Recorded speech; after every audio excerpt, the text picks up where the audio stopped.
Let's see how long I got, how much memory I have left on my memory card.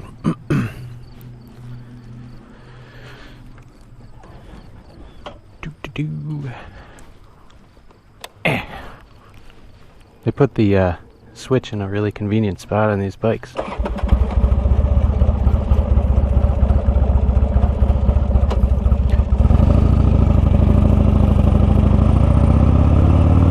So I thought I figured out the neutral light issue. There's a neutral safety switch or a neutral indicator. Little wire that's attached to the clutch lever. When I jiggle that around, it came back. But, oh, it's running weird. Last time I jiggled it, it didn't come back.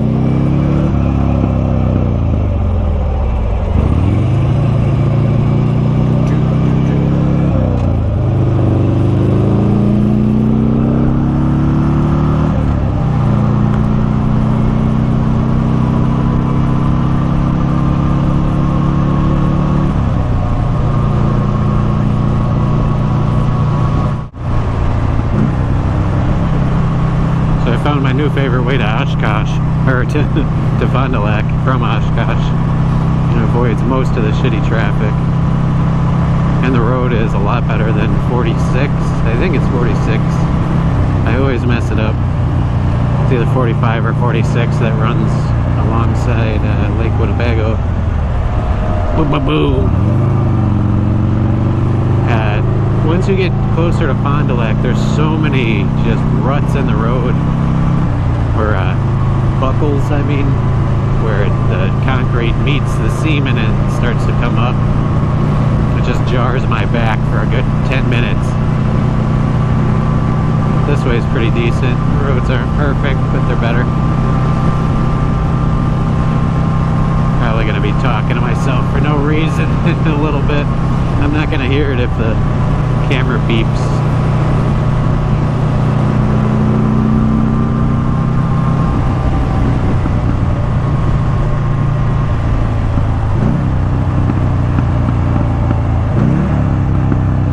I had somebody in the comments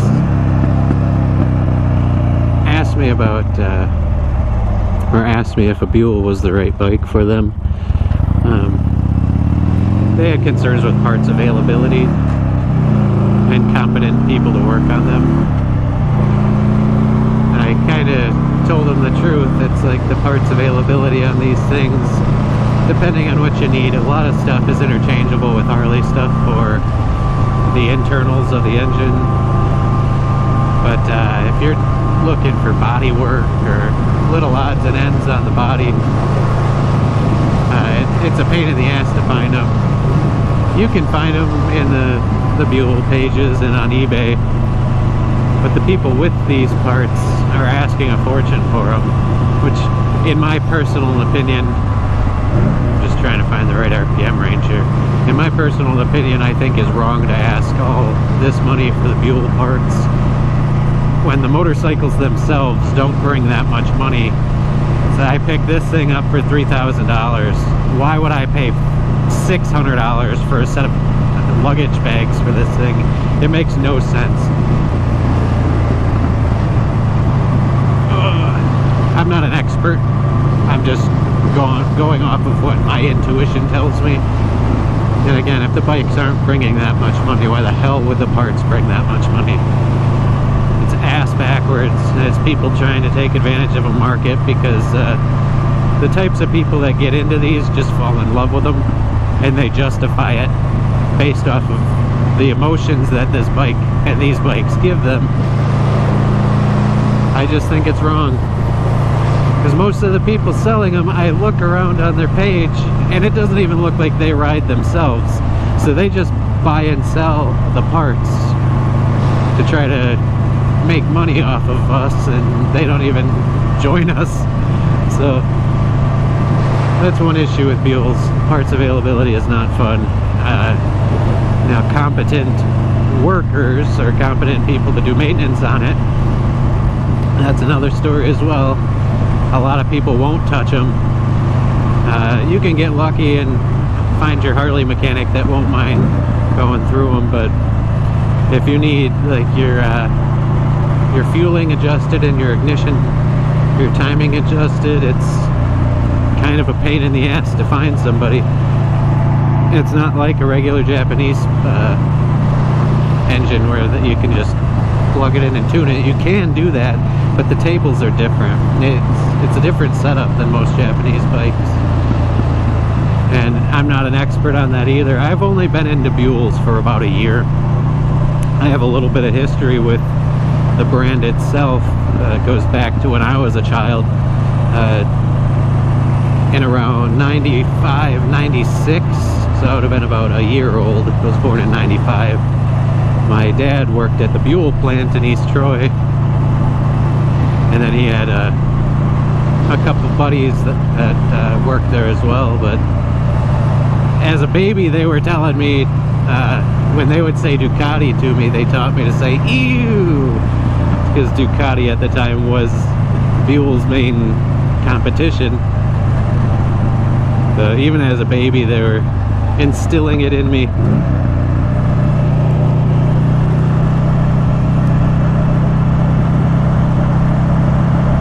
This thing's a 2003 with almost 40,000 miles on them, or on her, and she's real happy with me when I take her on the back roads. I didn't have the camera on for that ride that I just took it on, but it was really happy. It was doing well, no hiccups. And once I get into town, she just really doesn't settle in. Throttle is very jerky. She bucks a bit. Like the happy sweet zone is no less than 45 miles an hour on this bike, or she's just not happy with me.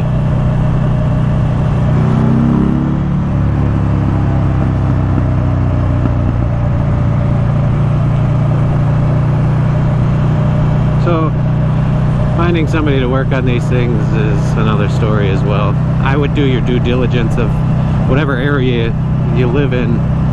Scour the area first, find the people, find if it's a convenient place. If you live in a convenient place for Buells.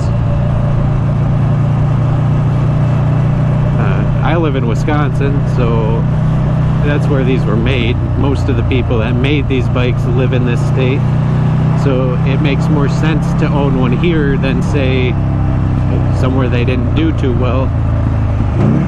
You're not going to have the competent minds in the area.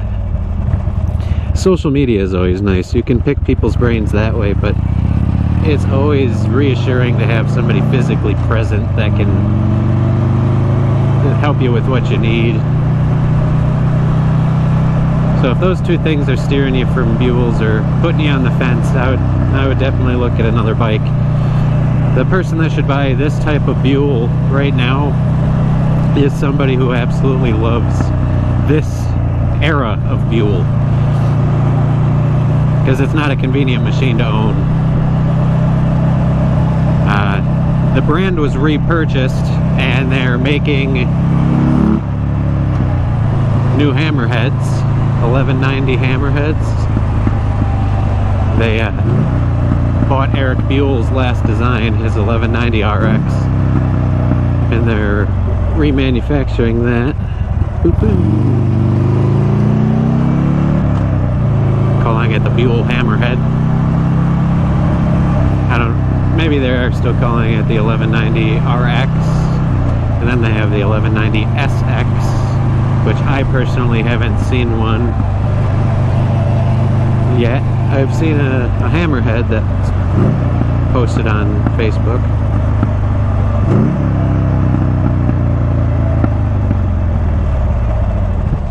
Yeah, this thing's kind of a pain once you get into the city. Definitely wish I lived in the country.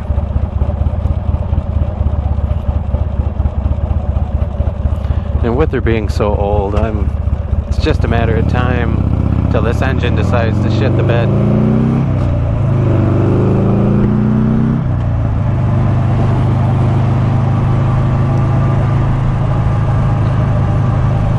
hoping it's not catastrophic. It's something slow that I can tell, so I'm not stranded somewhere, so they fucking send a rod through the case or something.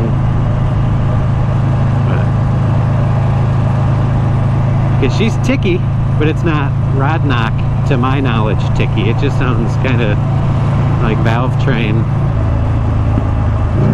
I'm gonna hit this like awkward. Didn't make it. Oh, figured out my front brake issue. Oh, I said it was jerky, gritty. So I took the lever off and I looked at the contact point from the lever and the master cylinder plunger, and it looked like there was some kind of corrosion or something that made the surface not very smooth, and one dug into the other, just made a really gritty surface between the lever and the plunger. I took a little piece of sandpaper, some really high grit sandpaper, and sanded the lever, and then I went in and real carefully, this road sucks so bad. I gotta look like I'm drunk driving down this thing. Then I hit the plunger with the sandpaper, and it feels so much better. I also bled it religiously just to give my assurance that it wasn't any kind of air bubble.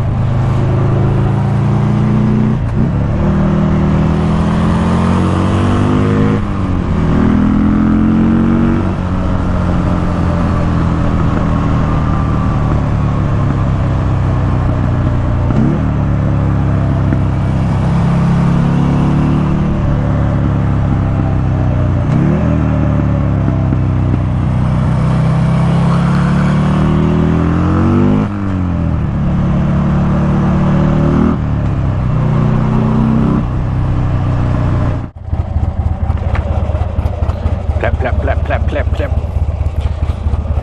Plap, plap, plap, plap, plap.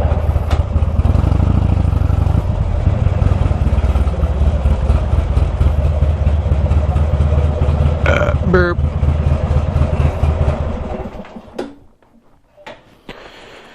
I don't know if I'm weird for doing this, but when I get home I quick rush to the fan and set it up in front of the bike.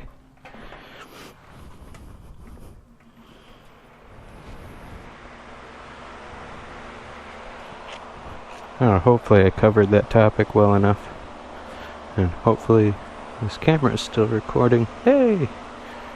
You just watch my audio doesn't come through.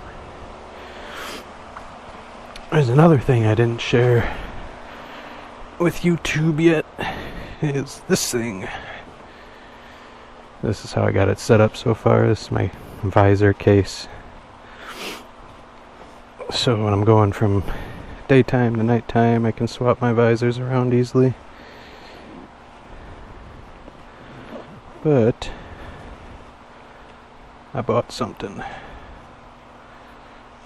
Ooh. It's a Nikon Z7 II with a 50mm 1.8S lens. She's purty. I got it brand new. I was on the fence between a DSLR or a mirrorless camera, and she shifted around a bit on that ride down to Fond du Lac and back. I'm still trying to figure out a nice setup for this thing. The visor kind of obstructs the door, but it's convenient for it not taking up any of my personal storage up top.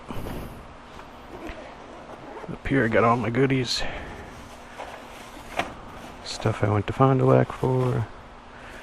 And then my fat person impulsive stuff. Impulsion.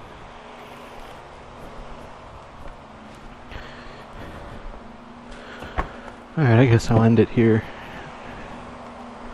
Not really good at ending videos. I kind of just end them abruptly. But alright, take it easy, guys.